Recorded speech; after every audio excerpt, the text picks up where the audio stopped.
Hema committee റിപ്പോർട്ടിൽ സർക്കാർ എന്ത് നടപടിയെടുത്തു എന്ന് ഹൈക്കോടതി നടപടി വൈകുന്നത് ഞെട്ടിച്ചുവെന്നും കോടതി വ്യക്തമാക്കിയാണ്. രാഗിൻ വിവരങ്ങളുമായിട്ട് രാഗിൻ, ഏറെ നിർണായകമായ ദിവസം എല്ലാവരും കാത്തിരുന്നാണ്. റിപ്പോർട്ടിന്റെ പൂർണ്ണരൂപം ഹൈക്കോടതിയിലേക്ക് എത്തുന്നു. ആദ്യം തന്നെ സർക്കാരിന് വിമർശനമാണോ? അതിരൂക്ഷ വിമർശനമാണ് സർക്കാരിനെതിരെ ഇപ്പോൾ കോടതി നടത്തിയിരിക്കുന്നത്. സർക്കാരിൻ്റെ നിഷ്ക്രിയത്വം ചൂണ്ടിക്കാട്ടുന്ന തരത്തിലാണ് കോടതി ഇക്കാര്യങ്ങൾ വ്യക്തമാക്കിയിരിക്കുന്നത് എന്നതാണ് ഇപ്പോൾ പറയുന്നത്. അതായത് ഈ ഹേമ കമ്മിറ്റി റിപ്പോർട്ടിൽ എന്ത് ചെയ്തു എന്നാണ് കോടതി ചോദിച്ചത്. അപ്പോൾ സർക്കാർ മറുപടി നൽകിയത് 2021 ഫെബ്രുവരി 6-നാണ് റിപ്പോർട്ട് കിട്ടിയത് എന്ന് പറഞ്ഞു. ഇതിൽ എന്ത് നടപടിയെടുത്തു എന്ന് ചോദിച്ചപ്പോൾ ഇതിൽ സർക്കാർ കാര്യമായ നടപടി എടുത്തില്ല എന്നാണ് മറുപടി നൽകിയത്. തുടർന്നാണ് കോടതിയുടെ വിമർശനം ഉണ്ടായത്. ഈ കുറ്റകൃത്യങ്ങൾക്ക്, അതായത് സിനിമാ നയം രൂപീകരിക്കുന്ന ഈ കുറ്റകൃത്യങ്ങൾക്കൊക്കെ പരിഹാരമാണോ എന്ന് കോടതി ചോദിച്ചു. മാത്രമല്ല, സ്ത്രീകൾ നേരിടുന്ന ഈ പ്രശ്നങ്ങളൊക്കെ പുറത്തു വന്നിട്ടും അനങ്ങാതിരുന്നത് എന്തുകൊണ്ടാണ് എന്നാണ് കോടതി ചോദിച്ചത്. കഴിഞ്ഞ 4 വർഷം ഇതിൽ ഒരു നടപടിയും സ്വീകരിച്ചിട്ടില്ല എന്ന് കോടതി ചൂണ്ടിക്കാണിച്ചു. അതോടൊപ്പം തന്നെ ഇത് അംഗീകരിക്കാൻ കഴിയില്ല എന്നാണ് ജസ്റ്റിസുമാരായ AK ജയശങ്കരൻ നമ്പ്യാർ, അതോടൊപ്പം തന്നെ ജസ്റ്റിസ് CS സുധ എന്നിവരടങ്ങിയ ഡിവിഷൻ ബെഞ്ച് വ്യക്തമാക്കിയിരിക്കുന്നത്. ഇത് ഹേമ കമ്മിറ്റി റിപ്പോർട്ടുമായി ബന്ധപ്പെട്ട ഹർജികളാണ് സർക്കാരിന് മുന്നിലേക്ക് വന്നത്. അതിൽ തന്നെ justice Hema committee report as such, അതായത് സർക്കാരിന് കിട്ടിയത് എന്താണോ അത് പൂർണ്ണമായും സമർപ്പിക്കണമെന്ന് കോടതി പറഞ്ഞിരുന്നു. അതാണ് ഇന്ന് രാവിലെ കോടതിക്ക് മുന്നിലേക്ക് എത്തിയത്. ഈ റിപ്പോർട്ടിന്മേലാണ് ഇപ്പോൾ ഈ കോടതി ഇതുമായി ബന്ധപ്പെട്ട കാര്യങ്ങൾ മുന്നോട്ട് വയ്ക്കുന്നത്. അതിൽ ഇതുവരെയും നടപടിയെടുക്കാത്തതിനെയാണ് കോടതി ചൂണ്ടിക്കാണിച്ചത്. മാത്രമല്ല, സ്ത്രീകൾ നേരിടുന്ന കുറ്റകൃത്യങ്ങളെ സംബന്ധിച്ച് ഇതിൽ പറയുന്നുണ്ട്. അതിലൊന്നും നടപടി സ്വീകരിച്ചിട്ടില്ല എന്നാണ് കോടതി ഇപ്പോൾ വ്യക്തമാക്കിക്കൊണ്ടിരിക്കുന്നത്. ഇത് അംഗീകരിക്കാൻ കഴിയില്ല എന്നും കോടതി അതിശക്തമായ ഭാഷയിൽ സർക്കാരിനെതിരെ വിമർശനം ഉന്നയിക്കുകയാണ്. നല്ലൊരു ഭരണത്തിൽ ഇതല്ല നടക്കേണ്ടത് എന്ന കാര്യവും കോടതി വ്യക്തമാക്കിയിട്ടുണ്ട്. എന്തായാലും ഇപ്പോഴും വാദം നടന്നുകൊണ്ടിരിക്കുകയാണ്. അതിൽ സർക്കാരിനെതിരെ കടുത്ത വിമർശനമാണ് ഈ റിപ്പോർട്ടിന്മേൽ കാര്യമായ നടപടി ഉണ്ടാകാത്തതിൽ കോടതി സ്വീകരിച്ചിരിക്കുന്നത്.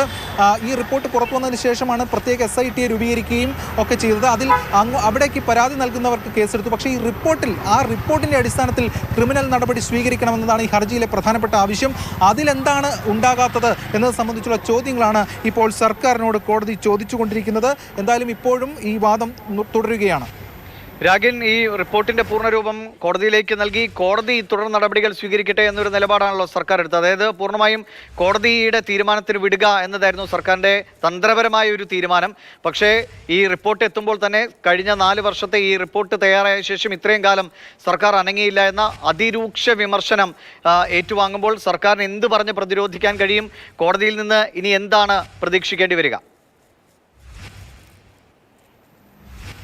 സർക്കാർ പറഞ്ഞിട്ടുള്ള ഒരു കാര്യമെന്ന് പറയുന്നത്, അതായത് ഈ കമ്മിറ്റി തന്നെ ഈ റിപ്പോർട്ട് പുറത്തുവിടരുത് എന്ന് സൂചിപ്പിച്ചു. അതുകൊണ്ടാണ് ഇത് കാര്യമായിട്ടുള്ള നടപടി എടുക്കാതിരുന്നത് എന്നതാണ്. പക്ഷേ അപ്പോൾ കോടതി ചോദിച്ചത് ഈ കുറ്റകൃത്യങ്ങളിൽ നടപടി വേണ്ടേ എന്ന ചോദ്യമാണ് പ്രധാനമായും കോടതി ചോദിച്ചത്. സിനിമാ നയമൊക്കെ രൂപീകരിക്കുന്നുണ്ട്, പക്ഷേ അതൊക്കെ ഈ കുറ്റകൃത്യങ്ങൾക്ക് പരിഹാരമാകുമോ എന്നതാണ് കോടതി ചൂണ്ടിക്കാണിച്ചത്. ഇപ്പോൾ AG കോടതിയെ അറിയിച്ചിരിക്കുന്നത് റിപ്പോർട്ടിൽ ചില വിവരങ്ങൾ മാത്രമേ ഉള്ളൂ എന്നാണ്. കുറ്റകൃത്യങ്ങളെക്കുറിച്ച് കൂടുതൽ വിവരങ്ങളില്ല എന്നാണ് ഇപ്പോൾ സർക്കാർ കോടതിക്ക് മുന്നിലേക്ക് പറഞ്ഞിരിക്കുന്നത്. ഒരു കുറ്റകൃത്യം നടന്നു എന്ന് വിവരം കിട്ടിയാൽ കണ്ണുമടച്ചിരിക്കാൻ കഴിയുമോ എന്നാണ് അപ്പോൾ കോടതി ചോദിച്ചത്. സ്വാഭാവികമായും ഈ ഹേമ കമ്മിറ്റി റിപ്പോർട്ടിൽ ഒട്ടനവധി കുറ്റകൃത്യങ്ങളെക്കുറിച്ച് സൂചിപ്പിക്കുന്നുണ്ട്. അതിൽ കൃത്യമായിട്ടുള്ള വിവരങ്ങളില്ല എന്നൊരു മറുപടി സർക്കാർ പറയുന്നു. പക്ഷേ ആ മറുപടി അംഗീകരിക്കാൻ കോടതി തയ്യാറല്ല. അങ്ങനെ കൃത്യമായിട്ടുള്ള വിവരങ്ങളില്ല എങ്കിൽ പോലും ഒരു സ്ത്രീകൾക്ക് നേരെ നടന്നിട്ടുള്ള അതിക്രമമാണ്, അതിൽ കണ്ണടച്ചിരിക്കാൻ കഴിയുമോ എന്നാണ് കോടതി ചോദിച്ചിരിക്കുന്നത്. അന്വേഷിച്ച് കണ്ടെത്തുന്നതിന് തടസ്സം എന്താണ് എന്ന കാര്യവും കോടതി ഇപ്പോൾ സർക്കാരിനോട് ചോദിച്ചിട്ടുണ്ട്. എന്തായാലും സർക്കാരിൻ്റെ നിലപാടുകളെ തള്ളുന്ന, അല്ലെങ്കിൽ ഇതിൽ നടപടിയെടുക്കാത്തതിനെ അതിരൂക്ഷമായ ഭാഷയിൽ വിമർശിച്ചുകൊണ്ടാണ് ജസ്റ്റിസുമാരായ AK ജയശങ്കരൻ നമ്പ്യാർ, അതോടൊപ്പം തന്നെ ജസ്റ്റിസ് CS സുധ എന്നിവരടങ്ങിയ ഡിവിഷൻ ബെഞ്ച് സർക്കാരിനോട് ചോദ്യങ്ങൾ ചോദിക്കുന്നത്. ഹേമ കമ്മിറ്റി റിപ്പോർട്ടിന്റെ പൂർണ്ണരൂപം കോടതിയിലേക്ക് എത്തുമ്പോൾ സർക്കാരിനെതിരെ അതിരൂക്ഷമായ വിമർശനമാണ് ഹൈക്കോടതി ഉന്നയിക്കുന്നത്. രാഗിൻ, ഈ റിപ്പോർട്ടിൽ ഈ കൂടുതൽ ഭാഗങ്ങൾ പുറത്തേക്ക് വരുമ്പോൾ, അതായത് കോടതിക്ക് മുമ്പിൽ സമർപ്പിക്കപ്പെടുമ്പോൾ കൂടുതൽ വിവരങ്ങളില്ലേ? അതായത് പുറത്തു വന്നത് പേരുകൾ പറയാതെ അല്ലെങ്കിൽ ചില പരാമർശങ്ങൾ മാത്രമായിരുന്നു.